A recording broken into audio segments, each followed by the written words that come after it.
संजय गांधी निराधार योजनेच्या लाभार्थ्यांसाठी महत्त्वाची खुशखबर। नमस्कार मित्रांनो, संजय गांधी निराधार अनुदान योजनेच्या लाभार्थ्यांसाठी एक अत्यंत महत्त्वाची खुशखबर आहे।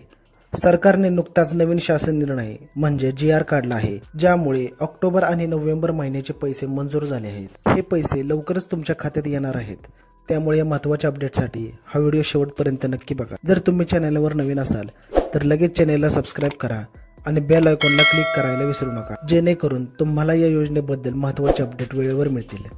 मित्रांनो, महाराष्ट्र शासनाच्या सामाजिक न्याय विभागाने 10 डिसेंबर 2024 रोजी नवीन शासन निर्णय काढला आणि या निर्णयानुसार 2024-25 आर्थिक वर्षासाठी 300 कोटी रुपये मंजूर करण्यात आले आहेत। पुढे आपण तो GR बघणारच आहोत।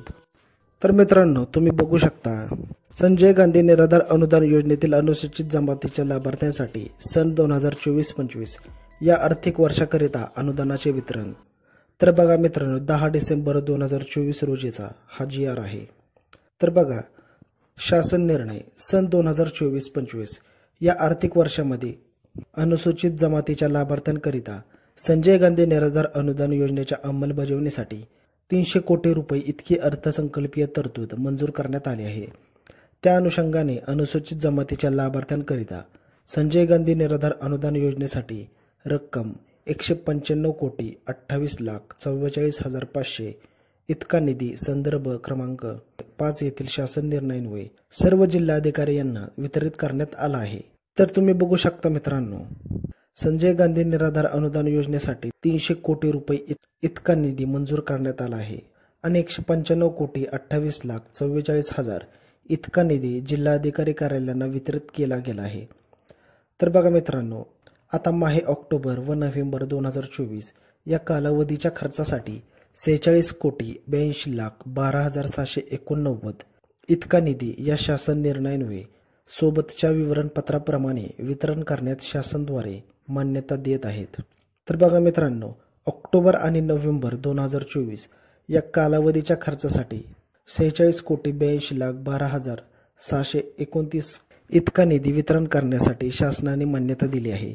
तसेच मासिक विवरणपत्रानुसार निधी पुढे मागे ओढून घेण्याची सुविधा अर्थसंकल्पीय अंदाज वितरण व संनियंत्रण प्रणालीवर देण्यात आली आहे। संजय गांधी निराधार अनुदान योजना व श्रावणबाळ सेवा राज्य निवृत्ती वेतन योजना या योजनेतील लाभार्थ्यांना अर्थसहाय्याचे वितरण DBT पोर्टलद्वारेच करण्याचा शासनाने निर्णय घेतला आहे। तर बघा मित्रांनो, संजय गांधी निराधार अनुदान योजना आणि श्रावणबाळ योजना या लाभार्थ्यांना DBT पोर्टलद्वारेच पेन्शन देण्याचा शासनाने निर्णय घेतला आहे।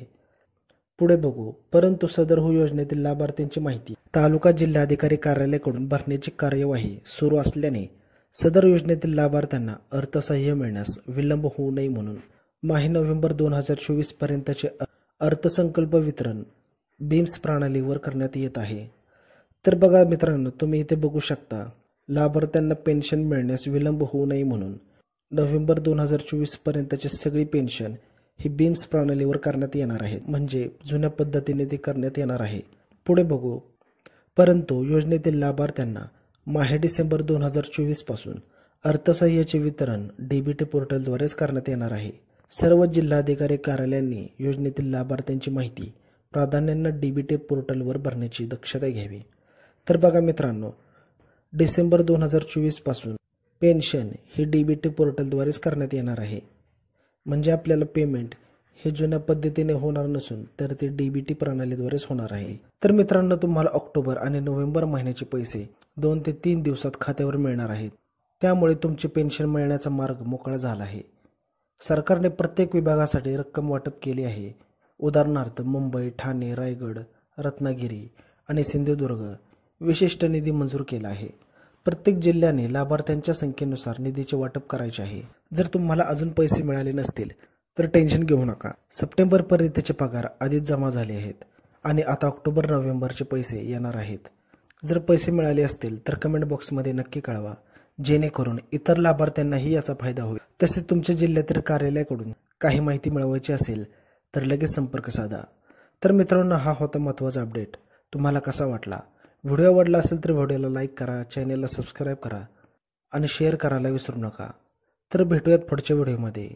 तोपर्यंत जय हिंद, जय महाराष्ट्र।